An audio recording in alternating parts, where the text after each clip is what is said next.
UP में नगर निकाय चुनाव को लेकर तमाम राजनीतिक दल अपने अपने तरीके से तमाम प्रयास कर रहे हैं, कोशिशें कर रहे हैं और हर दल का वादा है अपना कि वो चाहे वो मेयर कैंडिडेट हों या फिर पार्षद प्रत्याशी हों, उन्हें जीत की दहलीज तक लेकर आए। इसी क्रम में आम आदमी पार्टी की भी कोशिश है और इसीलिए लखनऊ का नया जिला अध्यक्ष इस चुनाव के पहले ही बनाया गया है शेखर दीक्षित जी को। इस वक्त हम शेखर दीक्षित जी के पास बैठे हुए हैं। शेखर दीक्षित जी, पहले तो बहुत बहुत आपको शुभकामनाएं हैं लखनऊ का जिला अध्यक्ष बनाए जाने पर।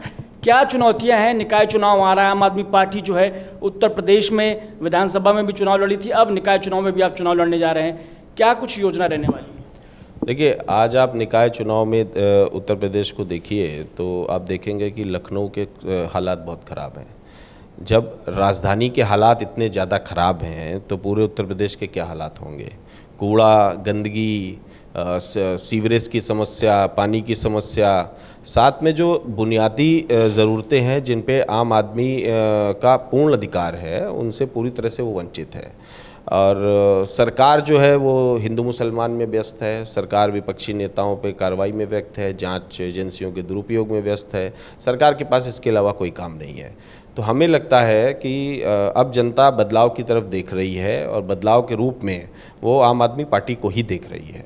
और हमने जो उम्मीदवार खड़े किए हैं, जैसे यहाँ से हमारी अंजू भट्ट जी मेयर प्रत्याशी हैं और हमारे जो बाकी वार्ड में सभासद प्रत्याशी लड़ रहे हैं, उनको जनता भारी बहुमत से विजयी बनाएगी। क्योंकि हमारा मुद्दा ही ऐसा है कि हमने दिल्ली में कहा जो वो वादा पूरा करके दिखाया। हम मैनिफेस्टो में सिर्फ छापने पे काम नहीं करते हैं, हम मैनिफेस्टो पे काम करने पे काम करते हैं।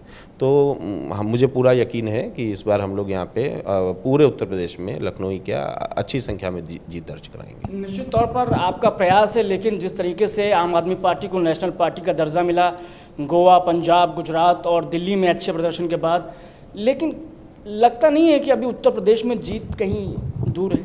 देखिए, थोड़ा सा जातिवाद यहाँ हावी रहता है। तो मैं लगातार बहुत लंबे समय से लोगों से ये अपील करता आया हूँ कि जातिवाद व्यवस्था से भाई आपका देश नहीं चल सकता।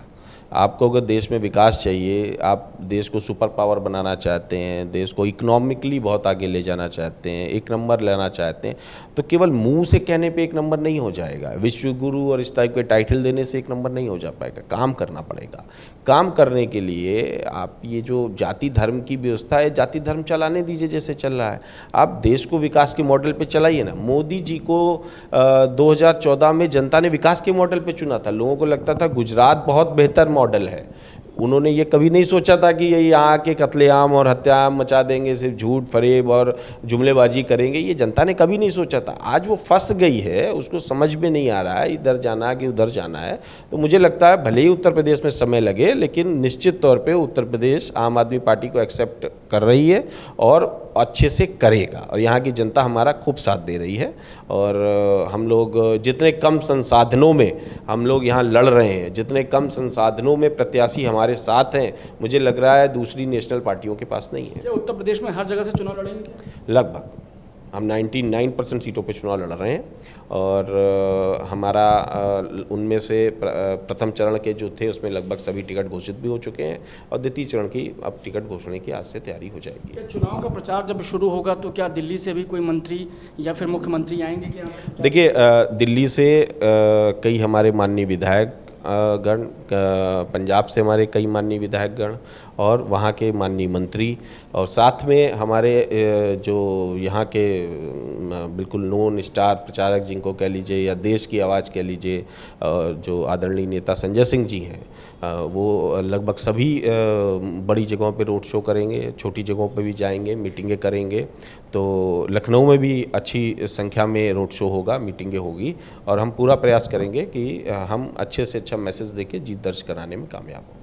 हाल ही में अरविंद केजरीवाल सीबीआई के सामने पेश हुए हैं। कहा जा रहा है कि अरविंद केजरीवाल जो है अब उनका अगला नंबर हो सकता है गिरफ्तारी के लिए। बीजेपी वाले ऐसा कह रहे हैं, तमाम लोग कह रहे हैं। देखिए, देश में अघोषित आपातकाल लागू है। भाजपा सरकार ने बस आपातकाल की घोषणा नहीं करी है। एजेंसियों का दुरुपयोग करके, पुलिस का दुरुपयोग करके, जिस तरीके से कानून व्यवस्था को धता बता के उत्तर प्रदेश से लेकर देश में काम हो रहा है, इससे सभी लोग वाकिफ़ हैं। अब कुछ नहीं पता, कहिए कल मुझे जेल में डाल दें, कुछ नहीं पता कि कल कहिए आपको जेल में डाल दें, नाराज़ हो जाएं आपके किसी बात से। ये लोकतंत्र नहीं है। आप किसी से नाराज़ होते हैं। अब जैसे गुजरात में देखिए कि जो है आपके लोग हत्या में शामिल मिल रहे हैं, आपके लोग पैसों के साथ मिल रहे हैं, आपके लोगों के आप सतपाल मलिक जी का बयान देखिए, पूरा का पूरा दबा दिया गया। पुलवामा पे इतनी बड़ी बात उन्होंने कही, 40 जो जवान शहीद हो गए, उनका सीधे सीधे सारा का सारा आरोप मोदी जी पे आ गया। कैसे देशभक्त हैं। तो मैं समझता हूँ सिर्फ दुरुपयोग है, और भारत की जनता बड़े लंबे समय से आतताइयों को झेलती आई है। ये कोई बहुत बड़े नहीं है, इनका भी समय चला जाएगा। इनका भी समय चला जाएगा, साफ तौर पर कहना है शेखर दीक्षित जी का। यहाँ पर आपसे एक चीज़ और समझना चाहेंगे कि हाल ही में आपने अतीक अहमद और अशरफ मर्डर केस देखा हुआ, आपने कानून व्यवस्था का जिक्र किया, किस तरीके से देखते हैं इस मर्डर का? देखिए, अपराधी थे, इसमें कोई दो राय नहीं है। अपराधी को सज़ा देने का काम हमारे वहाँ न्यायपालिका करती है, पुलिस नहीं करती है, और शासन सत्ता उसमें सहयोग नहीं करता है। जिस प्रकार से बेटे का इनकाउंटर किया गया, जिस प्रकार से आज पुलिस और भारतीय जनता पार्टी के लोग गर्व महसूस करते हैं कि गाड़ी पलट जाएगी, गाड़ी पलट जाएगी, मतलब धूर्तता की पराकाष्ठा है। आप न्यायालय बंद कर दीजिए ना।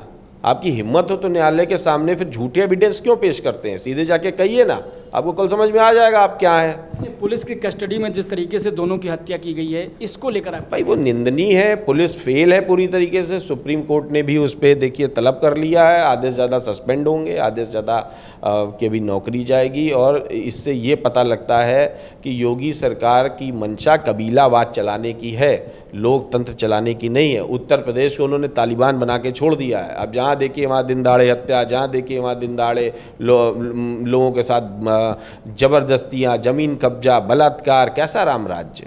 उनको तो शर्म आनी चाहिए खुद पे कि बैठ के ऐसी बातें करते हैं, और ये बहुत दुखद है। न्यायिक जांच आयोग का गठन किया गया है और साथ ही साथ SIT का भी गठन किया गया है, तो क्या अब इस पूरे जो एक्शन प्लान से क्या आप खुश नहीं है, संतुष्ट नहीं है क्या? ये संतुष्टि भाई, जब उसने सुप्रीम कोर्ट में हलफनामा दिया था कि मेरी वहाँ हत्या हो जाएगी, पुलिस को पता था हत्या हो जाएगी, सारी एजेंसीज को पता था हत्या हो जाएगी, फिर भी इतनी आसानी से हत्या हो गई।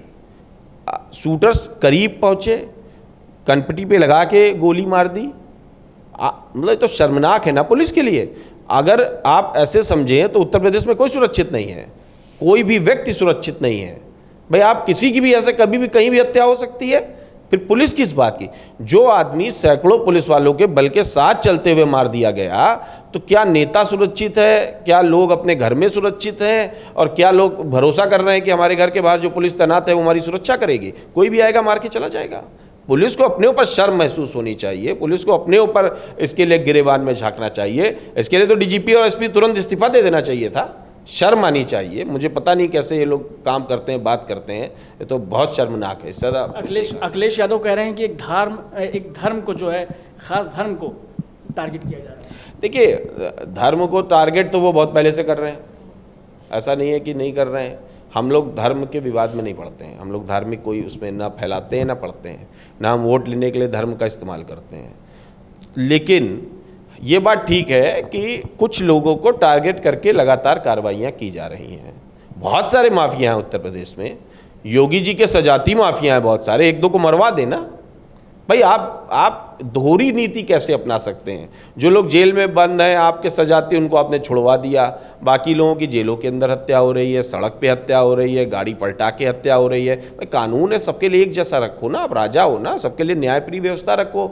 ये कैसी व्यवस्था है कि आप किसी को मरवा दोगे और आप किसी के लिए जो है पक्षपात करोगे? मुझे नहीं लगता है व्यवस्था ठीक है। हाँ, अखिलेश ये बात कह रहे हैं तो ठीक है, उनका तो अपना एक विज़न है, वो कह रहे होंगे। ठीक है, बहुत शुक्रिया हमारे साथ बात करने के लिए। तो ये थे हमारे साथ शेखर दीक्षित, जिन्हें हाल ही में आम आदमी पार्टी ने लखनऊ का नया जिला अध्यक्ष घोषित किया है। इस साफ तौर पर इनका कहना है कि आम आदमी पार्टी सूबे की करीब 99% सीटों पर चुनाव लड़ेगी और पूरे दमखम के साथ लड़ेगी।